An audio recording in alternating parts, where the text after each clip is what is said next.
Pakistan cannot fight on both the borders. Pakistan की मजबूरी है कि इंडिया से बात करो, अमेरिका से प्रेशर डलवाओ, यूरोपियन यूनियन से प्रेशर डलवाओ, हाथ पैर जोड़ो, इंडियन से बोलो यार तुम लाइन ऑफ कंट्रोल शांत रखो। अब देखो इंडिया क्या कर सकती है, कुछ नहीं करना। जिसको कहते हैं ना दर्जे हरारत बढ़ाओ 3 महीने के बाद लाइन ऑफ कंट्रोल पे। Indian army should increase the temperature on the line of control. Pakistan का गला सूख जाएगा। इनको यह नहीं पता लगेगा कि वहां पे तालिबान से डील कर रहे हैं, जिनको कहते थे हमारे मुसलमान भाई हैं, वही पकड़ पकड़ के इनको ठोकेंगे, बिकॉज दे डोंट रियलाइज। अच्छा, अफगानों का एक और मसला है। एक बंदा है काबुल में, he runs A news agency, ठीक है, मैं नाम नहीं लूंगा फॉर सिक्योरिटी रीजंस, तो मेरी उससे अच्छी बातचीत है। I have never met him, but मेरी अच्छी बातचीत है। ही वॉज टेलिंग मी, यार उसने बड़ी अच्छी बात बताई मुझे। वो मुझसे कहता है कि मेजर साहब, जो सीपैक के प्रोजेक्ट्स, ठीक है, जो पुराने नॉर्थ वेस्ट फ्रंटियर प्रोविंस से और अभी के खैबर पख्तूनख्वा से जा रहे हैं, है ना, those do not belong to the Pakistanis, those belong to the Pashtuns. अच्छा, इनका एक और कहना है कि ये हमारी जमीन पे तुम बना रहे हो। जैसे बलोच इनसे नहीं कहते कि ग्वादर हमारी जमीन पे, पाकिस्तान की जमीन पे थोड़ना है, वही चीज पश्तून भी इनसे कह रहे हैं।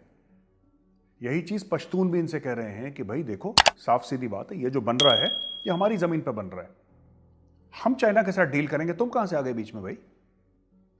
तो पाकिस्तान की सोवरेनिटी जो है, पाकिस्तान की सोवरेनिटी देखो, पाकिस्तान की sovereignty is the easiest available saleable commodity in the market.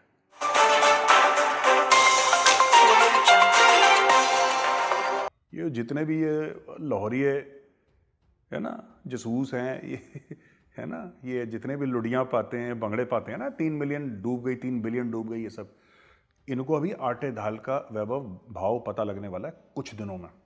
वैभव, ये जो ड्यूरेंट लाइन की हम बात करते हैं, at the core of the Durand line issue is Pashtun nationalism. मैं अपने दोस्त से बात कर रहा था पेशावर में, सहाफी हैं, so he told me something very interesting. He said कि मेजर साहब, Pashtun for 5000 years, right, Muslim for 1400 years and Pakistani for 74 years. तो मैंने बोला ये तो नवाबजादा अकबर बुख्ती साहब का कोट है, ऑन रिकॉर्ड है, वो तो बलोचों के लिए कहते थे। कहता हमारे लिए क्या गलत है quote, it is true for us also. And Pashtun nationalism like Baloch nationalism is alive. अब आप इसके 2 एक्सट्रीम पहलू हैं। एक पहलू है मुल्ला उमर वाला थॉट प्रोसेस, तालिबान, औरतें नहीं जाएंगी, पढ़ेंगी नहीं, पत्थर से मार दिया जाएगा, स्टोनिंग टू डेथ, हाथ काट दिए जाएंगे, टिपिकल इस्लामिक शरिया लॉ, एक वो है। दूसरी उसकी सूरत है जो लोग थोड़े से मार्क्सिस्ट कम्युनिस्ट आइडियोलॉजी वाले हैं, they are also Pashtun nationalists. उसमें आपके सेक्युलर उनको बोलना ठीक रहेगा नहीं रहेगा मुझे नहीं पता, लेकिन मोहसिन दावर टाइप के, अली वजीर टाइप के, मंजूर पश्तून एनपी टाइप के, यस। तो ये सब चीज़ें जो चल रही है ना पाकिस्तान में, ये पाकिस्तान की सबसे बड़ी फॉल्ट लाइन है वैभव। और ये कहीं ना कहीं हमें ये बात समझनी पड़ेगी कि पाकिस्तान के लिए बहुत बुरे दिन आ रहे हैं। 3 से लेकर 6 महीने में देख लेना, पूरे पाकिस्तान को जुकाम लगने वाला है, क्योंकि इन्होंने कभी समझा नहीं, हर समय अपनी हाइट से, अपने कद से ऊपर बात करने की कोशिश करी। जिसको ये सबसे बड़ा अपना एसेट समझते थे ना, जियो स्ट्रेटेजिक लोकेशन, सबसे बड़ा एसेट समझते थे, आज की तारीख में पाकिस्तान के लिए सबसे बड़ी लायबिलिटी है जियो स्ट्रेटेजिक लोकेशन।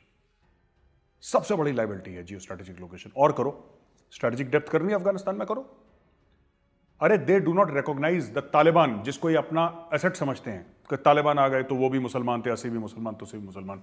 ये जो पाकिस्तान नॉर्मल ड्रामा करता है, लाहौरी एंकर चिल्लाते हैं, वो तो रिकॉग्नाइज नहीं करते तुम्हारी सॉवरेनिटी। वो तो कहते हैं मरगला हिल्स का एरिया जो है, वो मरी मरगला हिल्स वाला एरिया, वो सब ग्रेटर अफगानिस्तान का पार्ट है। वो लोग तो ऑन रिकॉर्ड कहते हैं, दे से दैट। एंड तालिबान के स्पोक्स पर्सन ने क्या बोला कि we will not take dictation from anybody including Islamabad. भागो यहां से।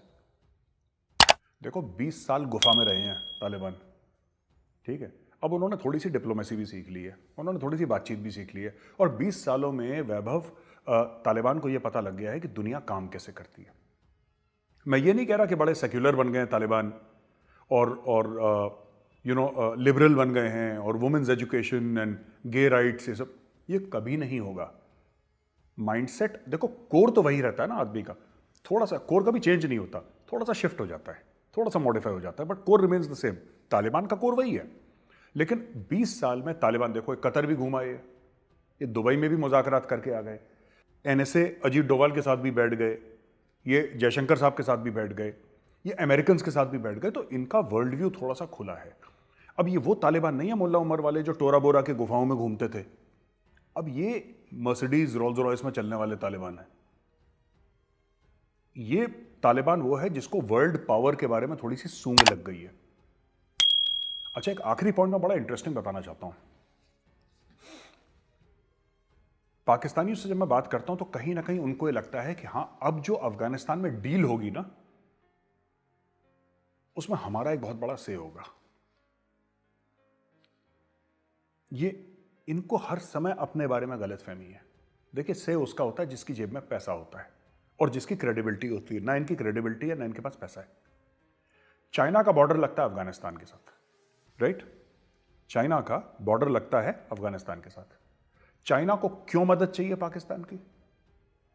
क्यों मदद चाहिए पाकिस्तान की?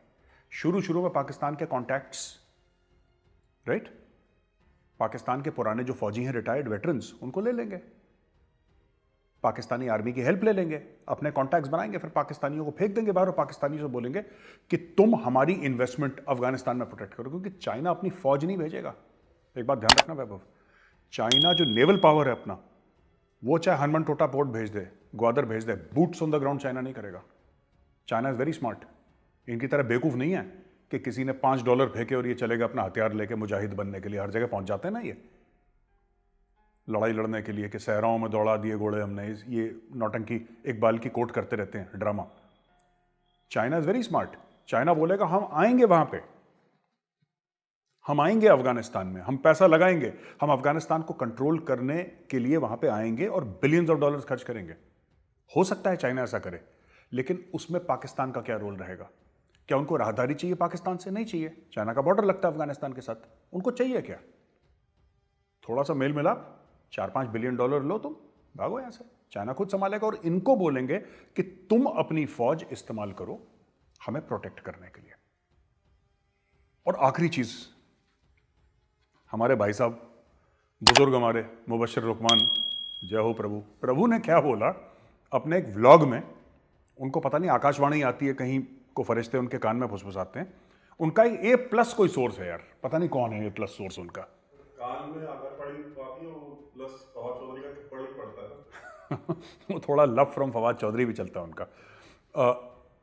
उनके A+ सोर्स ने, I don't know the meaning of A+ source, उनका एक A+ सोर्स है। मुबश्शिर लुकमान साहब ने ये बोला है कि मुझे मेरे A+ सोर्स ने बताया है, जैसे बोलते हैं ना सर ऐसे करके, कि साहब इंडिया और अमेरिका की डील हो गई है। ये इंडिया को नहीं पता, ये अमेरिका को नहीं पता, ये मुबश्शिर लुकमान को पता है। ठीक है, मैंने बोला लाहौरिया ऐसी हैं ये। इनकी डील हो गई है। क्या डील हुई है? कि अमेरिका इंडिया को हर साल $15 बिलियन देगा और इंडिया 1.5 लाख फौजी, कितने 1.5 लाख फौजी अफगानिस्तान में डालेगा। ये डील हो गई है। ये इनके A+ सोर्स ने बताया। मैं कहना चाहता हूं भाई साहब, ये कौन है आपका सोर्स? पढ़ाई लिखाई से बिल्कुल ही आप लोगों ने गुरेज कर दिया, मतलब हाथ पैर धो लिया आपने कि पढ़ना लिखना ही नहीं है। देखिए, $15 बिलियन का फिगर पाकिस्तानियों के लिए ऐसा है जैसे खुदा ऊपर से आ गया हो जन्नत से नीचे। ये सजदा वजदा करने लगेंगे 15 बिलियन। हमारे लिए $15 बिलियन बड़ा नहीं है, ठीक है? इससे 5 गुना बड़ी डील अकेला मुकेश अंबानी करता है, ठीक है? इससे 5 गुना बड़ी डील अकेला मुकेश अंबानी करता है। तो इंडिया के लिए, इंडिया का डिफेंस बजट है, it is cross $70 billion, $70 billion से ऊपर हमारा डिफेंस बजट है एनुअल। हम $15 बिलियन के लिए अफगानिस्तान में लोग डालेंगे?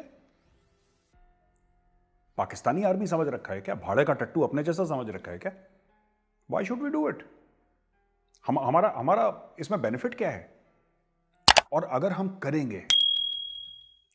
करेंगे, if at all, it will not be for $15 billion, it will be for something of great strategic value, not for money. क्योंकि पैसा तो हमें आता है कमाना यार, पैसा तो हम फिर भी कमा लेंगे। $15 बिलियन क्या एक बड़ी टीसीएस एक साल में कितना कमाती है? विप्रो कितना कमाती है? इन्फोसिस कितना कमाती है? ये कंपनियां हर साल इतने नोट छापती हैं यार। मैं एक इंडियन कंपनी की बात कर रहा हूं।